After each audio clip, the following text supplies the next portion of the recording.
Alexander చక్రవర్తి ఆయన సైన్యంలో యుద్ధాలకు వెళ్ళినప్పుడు చిన్న సైన్యము ప్రపంచాన్ని మొత్తం అల్లాడించాడు. ప్రపంచాన్నంతా గెలిచిన వీరుడు. ఆయన స్ట్రాటజీ ఎప్పుడు, I don't want soldiers, I want warriors. ఒకడు కాదు, ఒకడు 10 మందిని కొట్టాలి, ఒకడు 10 మందిని పోరాడాలి. నాకు అలాంటి, అందుకని అంత చిన్న సైన్యము, ఎంత పెద్ద పర్షియన్ సైన్యం 10 లక్షల మంది అయినా కూడా జయించారు. కానీ వారి స్ట్రాటజీ చూసినప్పుడు ఒకటే, నువ్వు యుద్ధంలో దిగా వెనక్కి తిరుగుతానికి లేదు, చస్తా చచ్చిపో, చావు నీకు ఘనత, వెనక మాత్రం తిరుగుతానికి లేదు. ఒకసారి ఒక వ్యక్తిని వెనక్కి తిరిగిన వాడిని పట్టుకుని తీసుకుని వచ్చారంట. తీసుకుని వచ్చి, అయ్యా రాజా ఇదిగో, ఈ మనిషి యుద్ధంలో ముమ్మరంగా జరుగుతా ఉంటే వెనక్కి తిరిగి పారిపోయాడు. వెంటనే అలెగ్జాండర్కి చాలా కోపం వచ్చిందంట.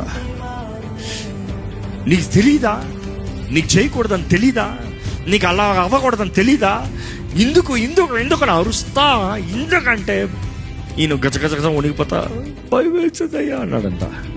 చావుకు భయపడిన వాడు నా సైన్యంలో ఉండటానికి వీల్లేదని నీకు తెలీదా అని చెప్తూ, నీ పేరేంటి అని అడిగాడంట.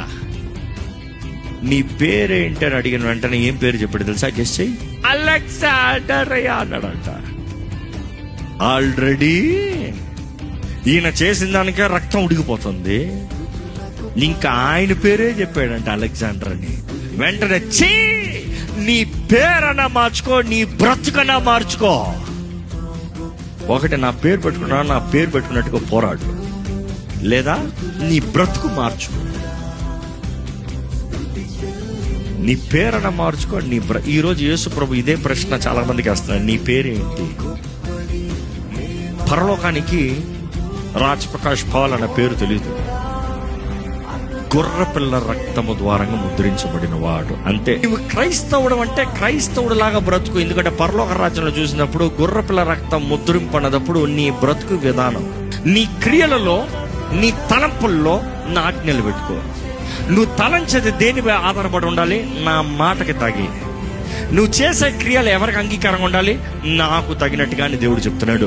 ఈరోజు మిమ్మల్ని అడుగుతున్నాండి ఇదే ప్రశ్న, నీ జీవితం అంటే నీ క్రియలు, నీ ఆలోచనలు దేవునికి తగునా?